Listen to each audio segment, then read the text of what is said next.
V ನೆಟ್ವರ್ಕ್ಗೆ ಈಗ 22 ವರ್ಷಗಳ ಸಂಭ್ರಮ. ವಿ ನೆಟ್ವರ್ಕ್ ಈಗ ಯೂಟ್ಯೂಬ್, ಫೇಸ್ಬುಕ್ ಹಾಗೂ ಇತರ ಸೋಷಿಯಲ್ ಮೀಡಿಯಾಗಳ ಮುಖಾಂತರ ವಿಶ್ವಾದ್ಯಂತ ಪ್ರಸಾರಗೊಳ್ಳುತ್ತಿದೆ. ನಿಮ್ಮ ಸುತ್ತಮುತ್ತ ಆಗು ಹೋಗುಗಳ ಬಗ್ಗೆ ನಿಖರವಾದ ಮಾಹಿತಿಯನ್ನು ತಿಳಿದುಕೊಳ್ಳಲು ವಿ ನೆಟ್ವರ್ಕ್ಗೆ ಲೈಕ್ ಮಾಡಿ, ಶೇರ್ ಮಾಡಿ, ಸಬ್ಸ್ಕ್ರೈಬ್ ಮಾಡಿ.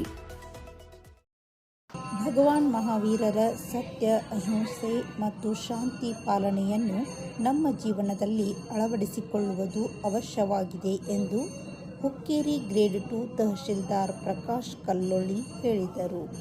ಅವರು ಇಂದು ಮಹಾವೀರ ಜಯಂತಿ ಅಂಗವಾಗಿ ತಾಲೂಕಾ ಆಡಳಿತ ಮತ್ತು ಜೈನ ಸಮಾಜದ ವತಿಯಿಂದ ಹಮ್ಮಿಕೊಂಡ ಮಹಾವೀರ ಜಯಂತಿಯನ್ನು ಮಹಾವೀರರ ಭಾವಚಿತ್ರಕ್ಕೆ ಪೂಜೆ ಸಲ್ಲಿಸಿ ದೀಪ ಬೆಳಗಿಸುವ ಮೂಲಕ ವಿಶೇಷ ಪೂಜೆ ನೆರವೇರಿಸಿದರು. ನಂತರ ಹುಕ್ಕೇರಿ ನಗರದ ಹಳ್ಳದಕೇರಿಯ ಜೈನ ಬಸದಿಯಲ್ಲಿ ಶ್ರಾವಕಿಯರು ಪಾರ್ಶ್ವನಾಥ ತೀರ್ಥಂಕರರಿಗೆ ಪೂಜೆ ಸಲ್ಲಿಸಿದರು. ಸಮಾಜದ ಮುಖಂಡರು ಭಗವಾನ್ ಮಹಾವೀರರ ಕುರಿತು ಹಳ್ಳಿ ಸಂದೇಶ ಗ್ರಂಥ ಬಿಡುಗಡೆಗೊಳಿಸಿದರು.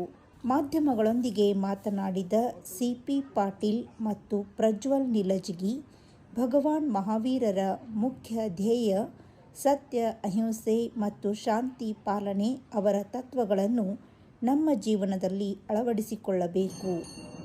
ಅಹಿಂಸಾವಾದಿಗಳಾಗಿ ಜಗತ್ತಿನ ಕಲ್ಯಾಣಕ್ಕಾಗಿ ಅವರ ತತ್ವಗಳ ಪಾಲನೆ ಮಾಡೋಣ. ಇಂದು ಹಳ್ಳಿ ಸಂದೇಶ ಗ್ರಂಥ ಬಿಡುಗಡೆಗೊಳಿಸಲಾಗಿದೆ ಎಂದರು. ಇವತ್ತಿನ ದಿನ ಹುಕ್ಕೇರಿಯ ಹಳ್ಳದಕೇರಿ ಬಸದಿಯಲ್ಲಿ ಹಳ್ಳಿಯ ಸಂದೇಶದ ಮುಖಪುಟವನ್ನು ಬಿಡುಗಡೆ ಮಾಡಿ ಹಾಗೂ 2000 ಇಡೀ ಕರ್ನಾಟಕ ಸಮಸ್ತ ಜನತೆಗೆ 2625ನೇ ಮಹಾವೀರ ಜನ್ಮ ಕಲ್ಯಾಣದ ಶುಭಾಶಯ ಕೋರುತ್ತೇನೆ. ಇವತ್ತಿನ ದಿನ ಮಹಾವೀರ ಜಯಂತಿಯನ್ನು ಈ ಹಳ್ಳಿಯ ಸಂದೇಶ ಪತ್ರಿಕೆಯನ್ನು ಬಿಡುಗಡೆ ಮಾಡಿ ಅತ್ಯಂತ ಖುಷಿ ಆಗುತ್ತದೆ.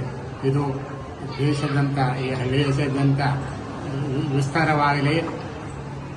ಈ ಸಂದರ್ಭದಲ್ಲಿ ಈ ನಮ್ಮ ಹಳ್ಳದಕೇರಿ ಜೈನ ಸಮಾಜದ ವತಿಯಿಂದ ಅತ್ಯಂತ ಶುಭಾಶಯವನ್ನು ಕೋರುತ್ತೇನೆ. ಈ ಸಂದರ್ಭದಲ್ಲಿ ಜೈನ ಸಮಾಜದ ಮುಖಂಡರಾದ ರೋಹಿತ್ ಚೌಗಲೆ, ಸಂಜಯ್ ನಿಲಜಗಿ, ಕಿರಣ್ ಸೊಲ್ಲಾಪುರೆ, ಸುಕುಮಾರ್ ಖತಗಲ್ಲಿ, ಭರಮಪ್ಪ ಪಾಟೀಲ್, ಮಹಾವೀರ್ ಭೋಳೆ, ಸುನೀಲ್ ಸೇರಿ, ಬಾಪು ಮುರುಗುಡೆ, ಸುಕುಮಾರ್ ಮುರುಗುಡೆ, ಶೀಲಾ ಸೊಲ್ಲಾಪುರೆ, ಸಂಗೀತಾ ನಿಲಜಗಿ, ರಾಜಶ್ರೀ ಸೊಲ್ಲಾಪುರೆ, ಜ್ಯೋತಿ ಸೊಲ್ಲಾಪುರೆ, ವಿಜೇತಾ ಖತಗಲ್ಲಿ ಮೊದಲಾದವರು ಉಪಸ್ಥಿತರಿದ್ದರು.